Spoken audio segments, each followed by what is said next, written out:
Les États-Unis, c'est un paradis pour les photographes. Il y a une magie.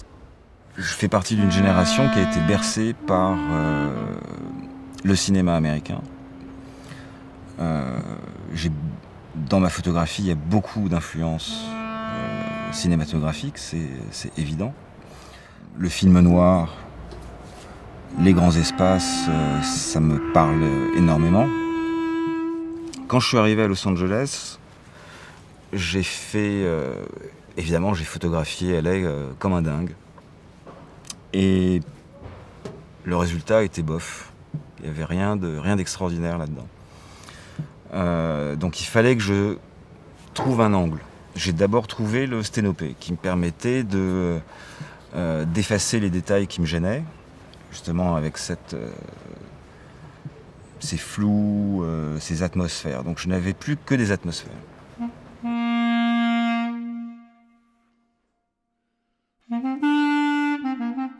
La difficulté de Los Angeles, c'est une ville qui est très difficile à photographier. Parce que elle a été photographiée des centaines de milliers de fois. Donc c'est très difficile de ne pas tomber dans des banalités. Voilà. Donc le sténopé a été un moyen pour moi de sortir un peu de ça. Et de travailler sur un hommage cinématographique et sur une Amérique des années 60, 50, 40. Parce que je réussissais à gommer justement les détails d'aujourd'hui.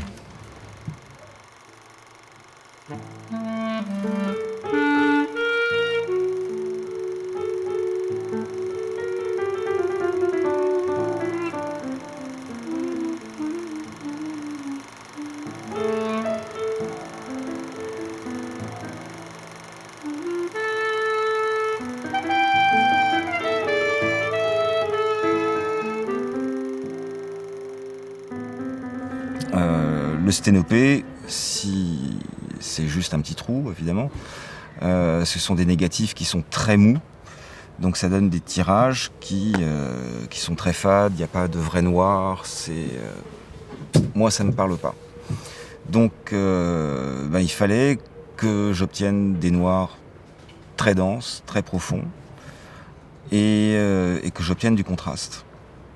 Et en fait, les noirs et le contraste deviennent le squelette de la photo. C'est ce qui forme l'architecture de la photo. Et la seule façon d'obtenir ça, c'était en faisant du tirage lit. Et à cela, j'ai ajouté des virages pour contrôler les couleurs. Et le lit, c'est devenu mon noir et blanc de tous les jours. Ça donne une texture extraordinaire, des noirs très denses et des tonalités. Bon, là en plus il y a des virages, mais le tirage lit donne toujours des tonalités. Et ça, c'est ma série de Bakersfield, donc sur les puits de pétrole dans le désert californien. Donc toujours le tirage lit, matière, des noirs qui pètent.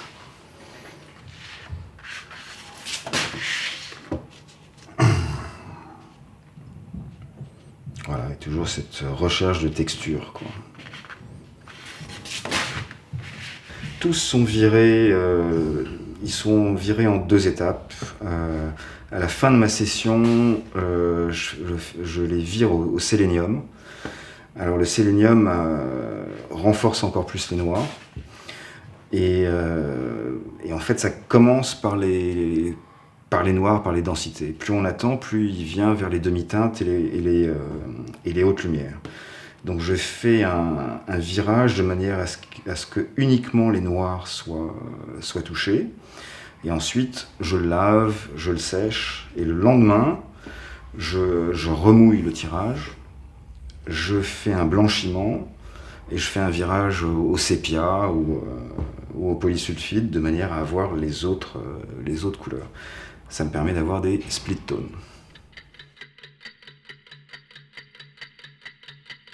Et alors maintenant, on commence à sortir du normal, on va dire. Donc ça, c'est Donc à la base, c'est un tirage noir et blanc normal, classique, qui est blanchi au cuivre. Ça peut arriver jusqu'à la solarisation, on y est presque. Et ensuite, c'est redéveloppé dans du révélateur lit très chaud. Et ça amène ce genre de résultat. Et voilà, donc ça c'est Bakersfield, mais revisité.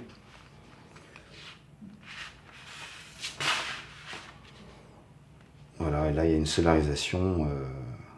J'ai toujours voulu sortir de la simple représentation brute d'une scène.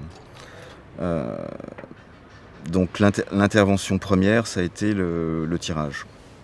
Comment en sortir, quoi, sortir de la réalité brute. Et au fur et à mesure que j'ai avancé dans le laboratoire, c'est une passion qui était là et qui n'a cessé de m'envahir. Je suis sorti en fait de plus en plus du réel. Et en fait, je m'en fous maintenant du réel. Et avant tout, c'est me faire plaisir dans le laboratoire et expérimenter et pousser au maximum les limites.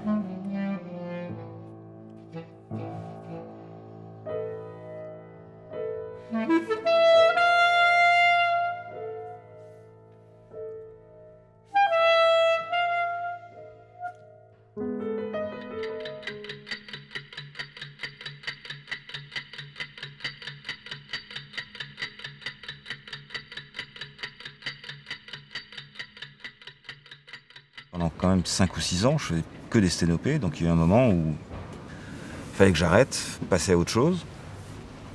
Et je ne savais pas trop quoi faire. Et j'étais vraiment dans une impasse.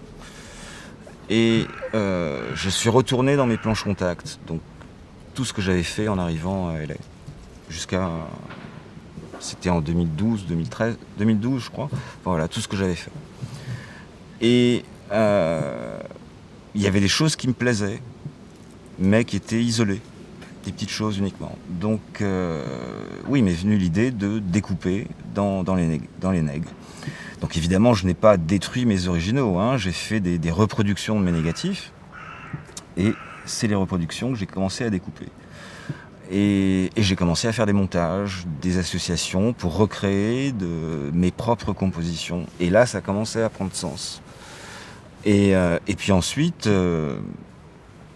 voilà, c'était la porte, et la porte s'est entrouverte, et je me suis rué dedans. Et c'est pareil, c'est un processus de plaisir, de jouissance et de découverte, quoi.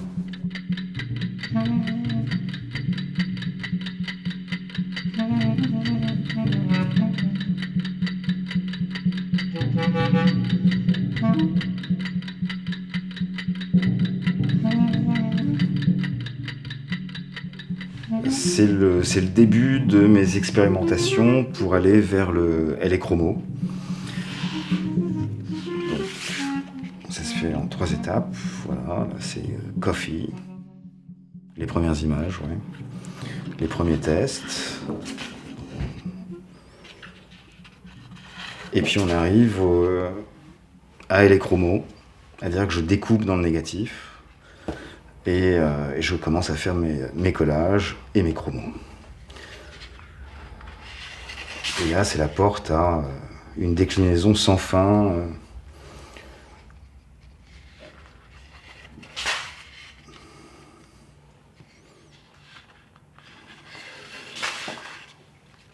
Et là, donc, il y a plusieurs morceaux de négatifs qui sont scotchés ensemble. Et le chromo donne vraiment un rendu absolument incroyable. On a l'impression d'avoir une plaque de cuivre. On est ailleurs, quoi. C'est autre chose. Enfin, j'adore. Voilà.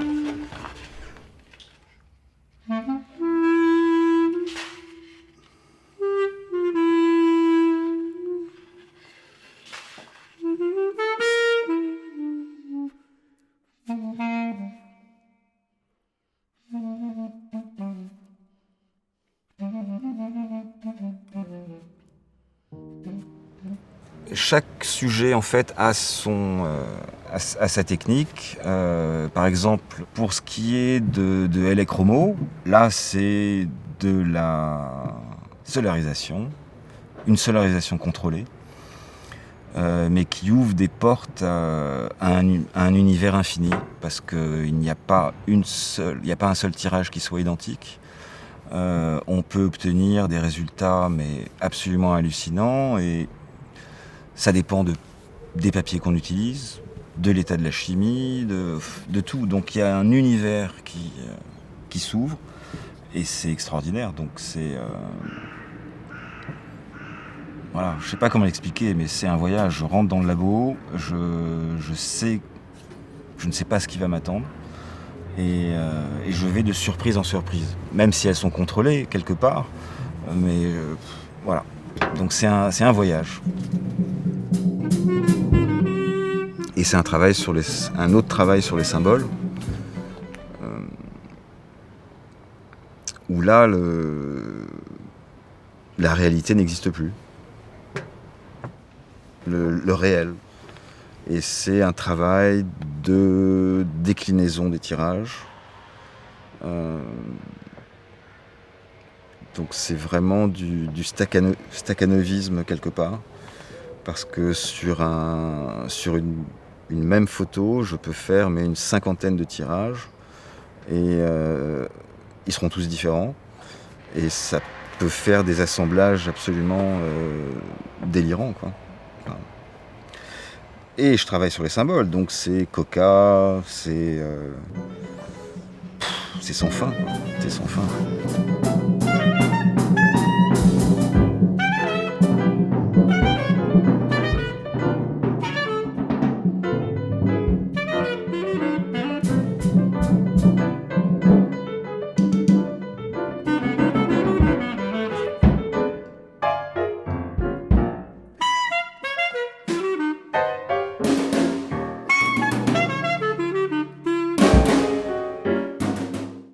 On a tous des obsessions, et on fait tous les mêmes choses en fait. On répète toujours la même chose. Et mon obsession, au début on ne sait pas, évidemment.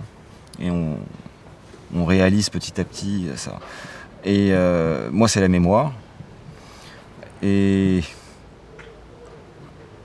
je pense que c'est très important de voir ce qui est en photo. Mais ce qui est aussi très important, c'est ce qu'on devine, ce qu'on suppose, qu'est-ce qu'il y a pu y avoir, qu'est-ce qu'il y aura demain, qu'est-ce qu'il y a eu.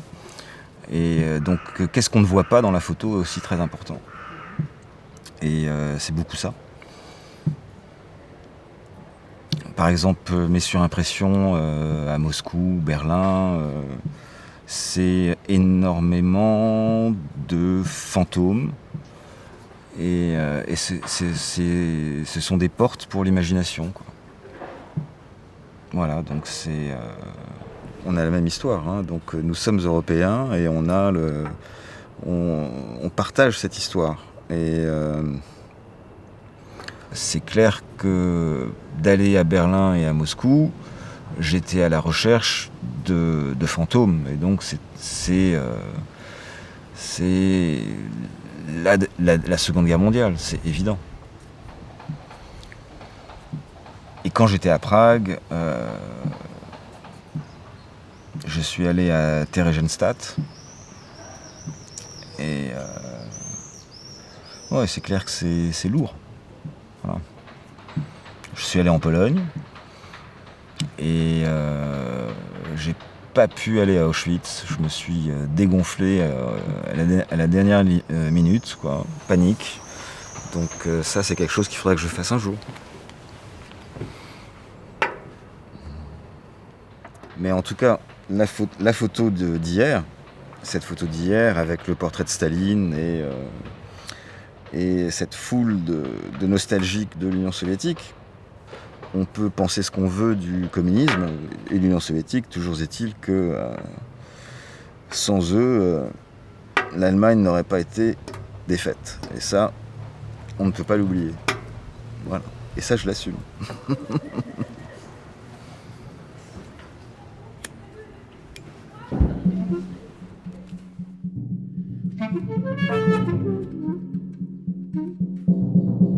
J'ai été invité par RIA Novosti. Il y avait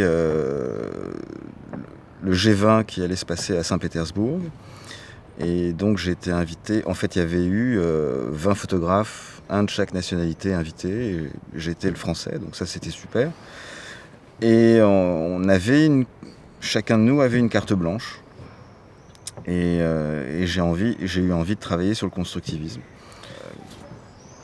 Automatiquement, j'ai fait des surimpressions. C'était ce qui avait de plus naturel pour moi de faire ça.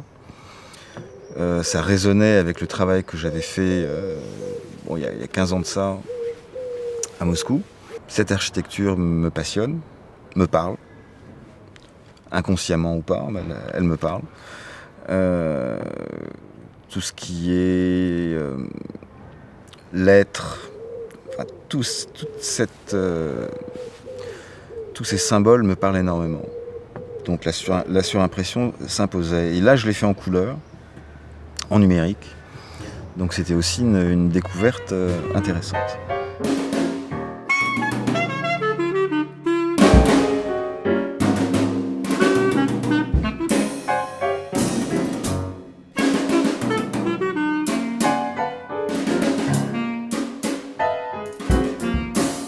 La série et les Dreams, elle est partie au départ sur un test. Qu'est-ce que le numérique pouvait me donner et en sténopé, pourquoi pas. Donc c'est de l'expérimentation au départ. Et il s'est avéré que ça marchait. Que j'arrivais à obtenir un grain presque identique, pas vraiment, enfin presque identique à mes sténopés. Donc j'ai commencé et puis hop, j'ai continué. C'était vraiment c'était une manière un petit peu différente d'aborder LA. Et puis avec le numérique, il y a un côté boulimique aussi. Donc voilà, c'était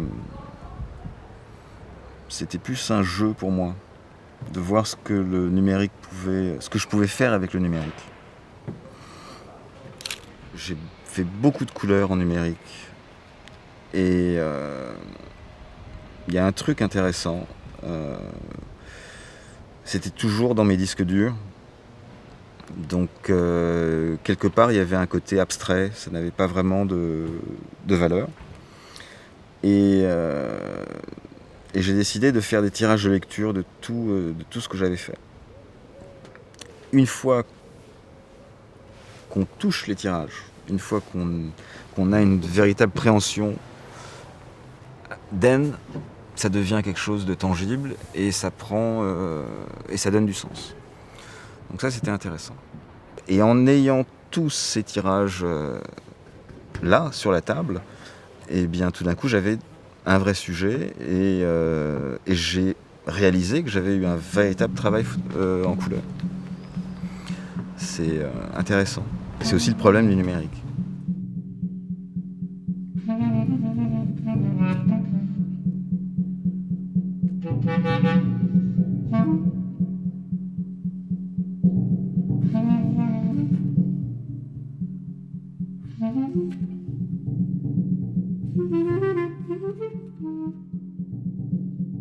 Mais bon, le labo, rien ne remplace le labo, ça c'est clair. Entre travailler devant un écran et être dans le labo, no way.